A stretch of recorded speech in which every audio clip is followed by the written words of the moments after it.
on Ukraine. A lot of British businesses have been forced to pull out of Russia because of sanctions. But there are also a number of companies that had operations in Ukraine which have also been badly hit. Joining us in the studio is Darren Selkus, Chief Executive of the UV Group. Darren, tell us about your business and what's been sort of happening. Our company is the UV Group plc. We manufacture and trade wood products all over the world, specialising in decorative wood surfaces and veneers. Over the last 2 years, been a lot of chaos due to COVID, lockdowns, restrictions. So when war in Ukraine started and we have a joint venture plant in West Ukraine, there was added chaos. And you know, you've got a factory there, isn't it? It's on the border of Poland.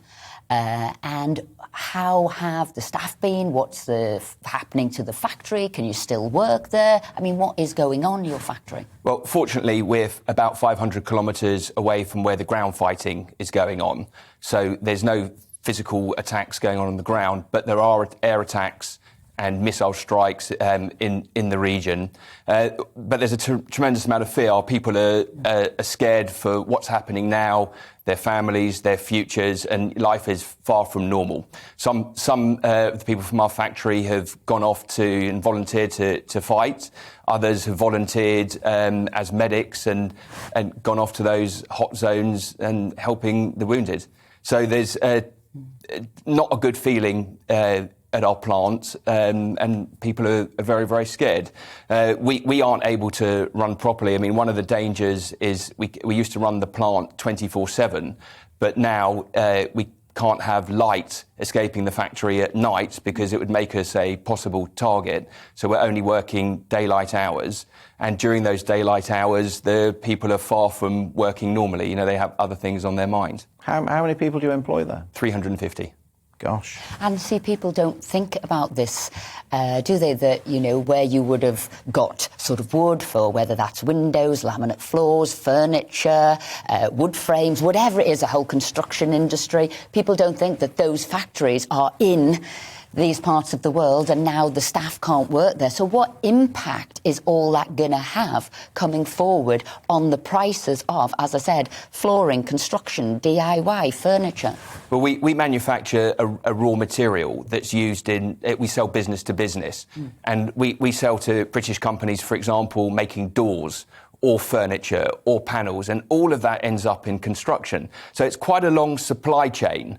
When something happens to the cost of our raw materials, whether there's a shortage of logs or shortage of production, that it takes quite a while to filter through to our customers and then to the construction industry and the end market. So there is a time lag. What we're experiencing in our industry in the huge inflation now is not a result of Ukraine yet, and the sanctions on Russia.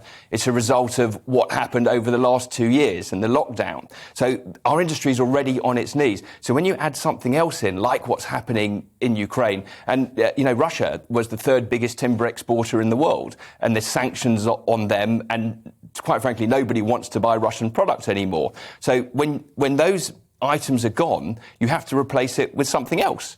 And so what you're saying is nobody is feeling the impact of this Russian-Ukraine war yet. All of the price inflation so far is just coming from COVID, and that was, the world being locked down, now open up, and you've got that on wage inflation, you've got that on travel, fuel costs, cargo, everything.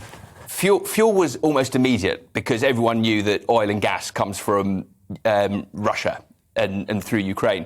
But in our industry, yes, absolutely hasn't hit yet. Probably